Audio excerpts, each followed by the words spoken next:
literature regarding like the classics, my favorite ones, which is like Edgar Allan Poe, one of my top favorite horror literature. And of course, like Mary Shelley, Frankenstein. So English horror literature, there's a lot of it actually.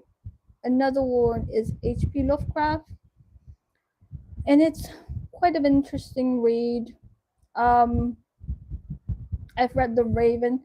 I haven't really read H.P. Lovecraft. I've heard about him, and then um, but I'm not quite a fan actually. I'm more so a fan of Edgar Allan Poe, Mary Shelley, the one who created Frankenstein. So and like the recent ones that I'm reading about is Camilla. So she actually, so I read like the Google ebook.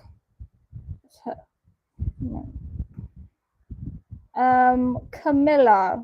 What's the name? Who's she actually was before Dracula. So Dracula was inspired by her, which is I thought Camilla J. Sheridan Le Fanu. I can't pronounce that name, but it said that Camilla actually was before Dracula, and then like there's this movie about the similarities with Dracula. The movie is called Nosferatu. So Nosferatu is inspired by Dracula, and Dracula was inspired by Camilla. So it's quite like Gothic literature is that's kind of like a typical thing in Gothic literature, which I love, especially Edgar Allan Poe. I'm kind of obsessed with Edgar Allan Poe. I don't know why. Maybe I shouldn't. Maybe I should. I don't know. It's he's very he's very good. I like the stylistic choices that he made. He was quite poor when he was alive, and Edgar Allan Poe was a literary critic. So he worked in a magazine at the time. He married his own niece. That's kind of a problem for me. He was, but whatever, his body of work is very good, very, very good, you know. Edgar Allan Poe, and of course, Mary Shelley, who pioneers sci fi, which is quite interesting how she did it.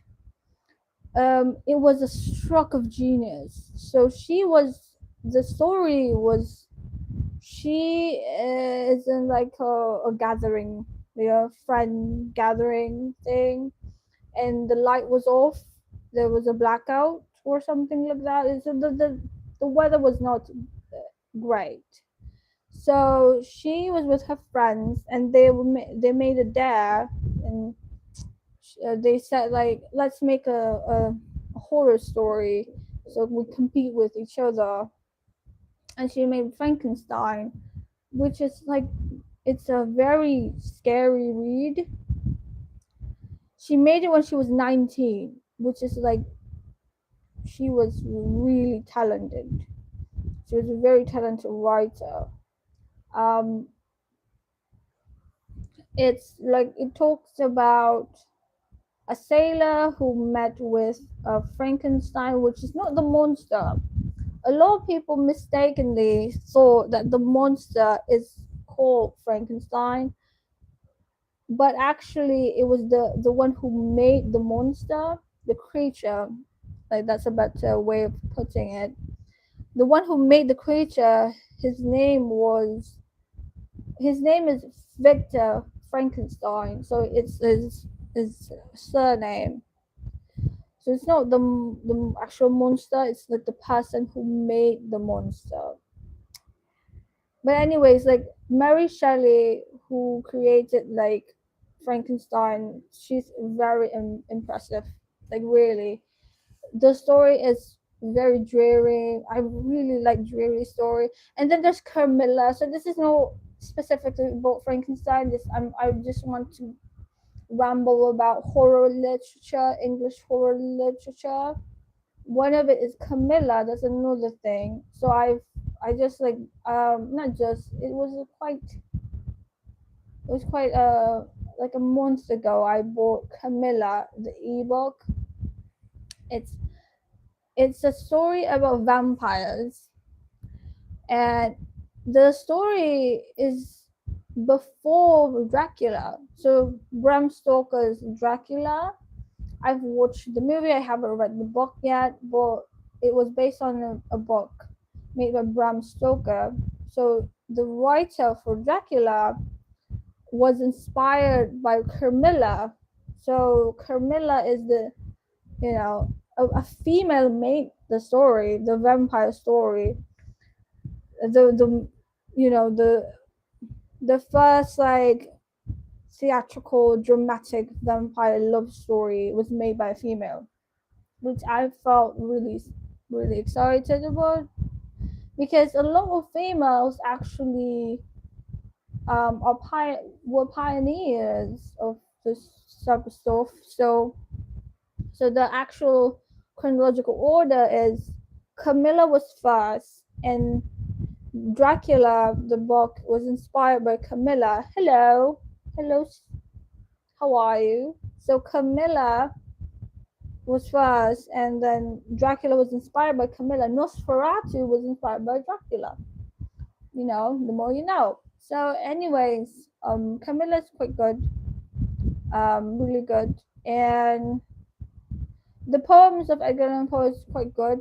Gothic literature is quite interesting. Yeah, and Lloyd.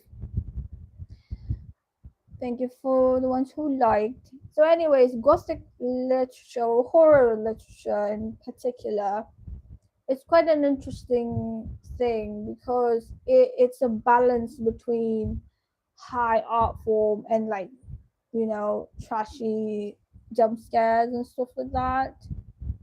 Don't be sorry.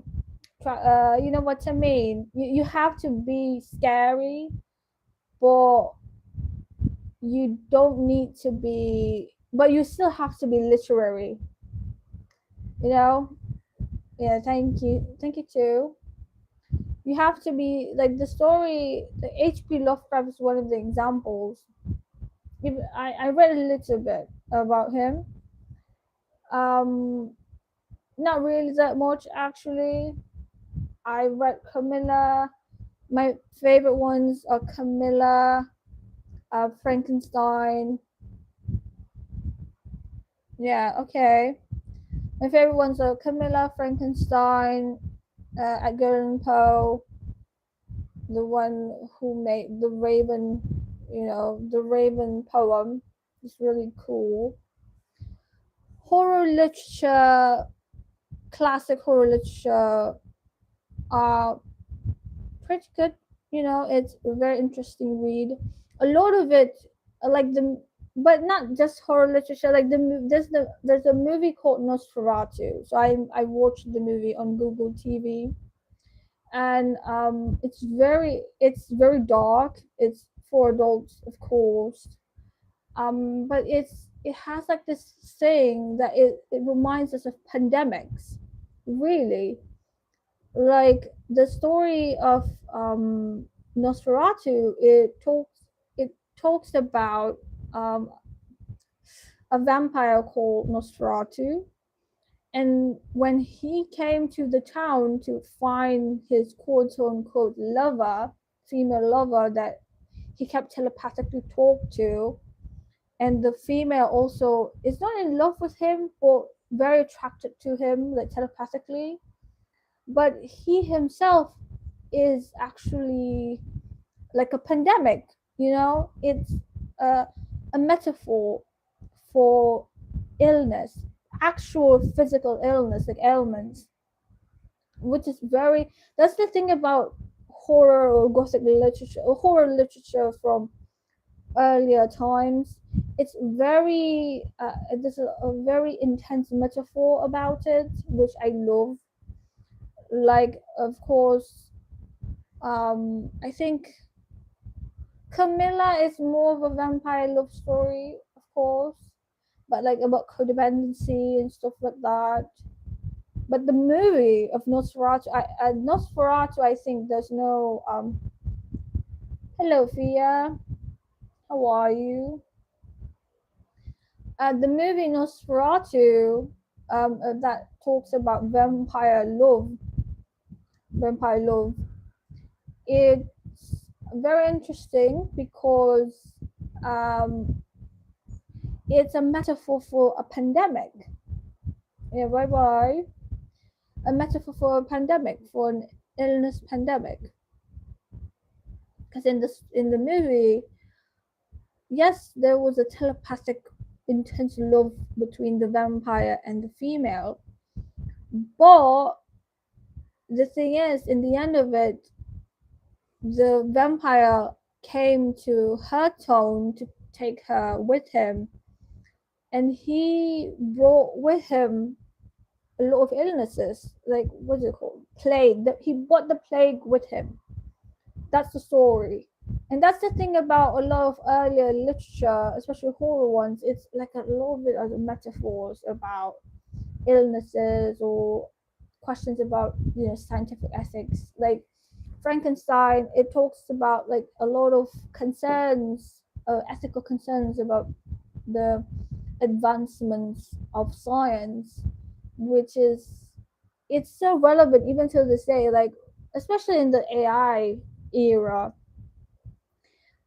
because Frankenstein is created and he is not human, but he has human characteristics. So is he considered? Should he has rights like a human being? So in terms like AI, a lot of people thought of AI as sentient beings. So a lot of ethical concerns is like, do we need to treat AI as a human being? But like in terms of AI, it's not really that much because there's no physical body. This is a book of Frankenstein. So, but like it's the ethical concerns that is talked about in Mary Shelley's Frankenstein is pretty much generic for all scientific fields. So it talks about like ethical concerns, morality, about creations and the scientific advancements at the time. They're still relevant to this day, which is quite interesting, in my opinion, at least. A lot of stories like horror literature in earlier times, like English horror literature, it's usually about like questions on morality and ethics, which is really interesting because maybe they have a lot of time to ponder. Like Edgar Allan Poe also talked about things like that.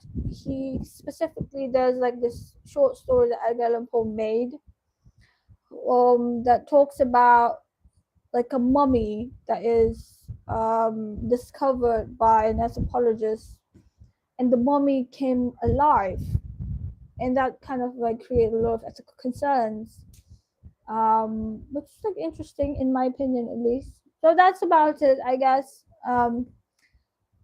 That's my 2 cents about the matter.